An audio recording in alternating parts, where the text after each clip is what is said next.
Halo semuanya, selamat datang di channel Bunga Kehidupan bersama saya Niken.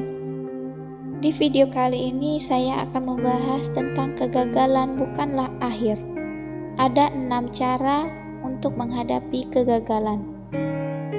Saya tahu, bangkit dari kegagalan tak sederhana bacot motivator. Karena itulah ada tips-tips yang lebih masuk akal menghadapi ini semua. Terkadang seseorang akan mengatakan, begitu aja kok sedih, nanti juga ada kesempatan lain kok. Udah, jangan sedih-sedih banget. Baru juga gagal sekali. Saya sering mendengar atau membaca kalimat-kalimat seperti ini ketika seseorang menceritakan pengalaman kegagalannya. Niatnya cuma menenangkan orang tersebut. Tetapi kalimat semacam itu justru cenderung menginvalidasi kesedihan dan kekecewaan mereka. Pasti semua orang, termasuk saya sendiri, pernah mengalami masa-masa ini. Saya ingat kegagalan pertama saya saat berada di kelas 6 SD. Waktu itu saya mengikuti lomba Olimpiade Matematika. Di situ saya berpikir saya pasti bisa. Tetapi pada akhirnya di akhir perlombaan saya tidak menang karena mendapatkan nilai yang tidak memuaskan. Malahan sekolah lain yang memenangkannya. Saat itu saya sedih, kecewa mengapa saya tidak bisa memenangkan perlombaan tersebut. Saat pulang pun saya menangis dan merasa malu kepada semua teman-teman. Dan saya merasa iri pada keberhasilan teman sekolahku yang berbeda. Sejak saya mengalami kegagalan untuk pertama kalinya, beberapa kali saya agak sensitif dengan omongan-omongan orang yang menyepelekan pengalaman kegagalan saya. Hanya karena kegagalan tersebut berhubungan hal-hal kecil dan remeh, bukan berarti kegagalan yang dialami jadi mudah untuk dilewati. Ingatlah, setiap orang punya pandangan masing-masing terhadap kegagalan yang telah mereka hadapi. Nah, pertanyaannya adalah mengapa orang sulit menerima kegagalan? Jawabannya, setiap orang memang memiliki pandangan masing-masing terhadap kegagalan yang mereka alami. Ada yang dengan mudah menerima dan terus berjuang. Ada juga yang merasa terpuruk hingga sulit bangkit setelah gagal. Mengutip dari The Guardian, psikolog klinis Linda Blair mengatakan ada 2 hal yang membuat seseorang sulit menerima kegagalan mereka. Yang pertama, orang mendefinisikan diri dari pencapaiannya. Sebagai besar orang hanya melihat hasil yang ia capai daripada apa yang membuatnya bahagia. Hal ini juga terlihat dari sistem pendidikan yang memaksakan seseorang untuk melihat hasil yang ia capai ketimbang kenyamanan belajar. Yang kedua, kita dibesarkan untuk berfokus kepada kesuksesan.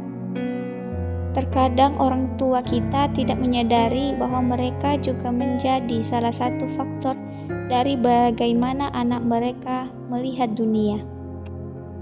Bahkan beberapa orang tua memaksakan anak mereka untuk sukses, ketimbang melihat betapa kerasnya usaha sang anak untuk mencapai hal tersebut. Padahal ini tidak baik untuk kesehatan mental sang anak loh. Lalu bagaimanakah cara menghadapi kegagalan tersebut? Dikutip dari laman Verywellme, ada beberapa cara yang bisa kamu lakukan untuk menghadapi kegagalan. 1. Cara pertama dalam menghadapi kegagalan, jangan invalidasi perasaanmu. Saat kita berhadapan dengan kegagalan, ada perasaan-perasaan yang juga mengikuti seperti sedih, rasa takut, cemas, dan lain sebagainya. Terkadang beberapa di antara kita malah menghindari perasaan-perasaan tersebut karena merasa dirimu baik-baik saja atau meremehkan kegagalan yang kamu alami. Alih-alih membuatmu lega, hal ini malah menjadi ganjalan di hatimu yang nanti akan terus bertumpuk dan malah menimbulkan masalah kesehatan mental lainnya. Hanya dengan mengizinkan dirimu untuk merasakan perasaan-perasaan tadi, hal ini sebetulnya akan membuatmu bekerja lebih giat dan mencari solusi untuk menjadi lebih baik lagi ke depannya. 2. Berlatihlah cara-cara sehat sebagai mekanisme coping dalam situasi ini. Nah, ketika kamu berada dalam situasi ini, kamu bisa mencari mekanisme coping yang tepat untuk dirimu, seperti misalnya bercerita pada teman, olah napas, jalan-jalan bersama hewan peliharaan, dan lain sebagainya. Setiap orang punya cara masing-masing untuk menghadapi perasaan sedih dan kecewa karena gagal. 3. Sadari beberapa pandangan tentang kegagalan yang irasional. Seperti yang sebelumnya saya sebutkan, setiap orang memiliki pandangan yang berbeda-beda.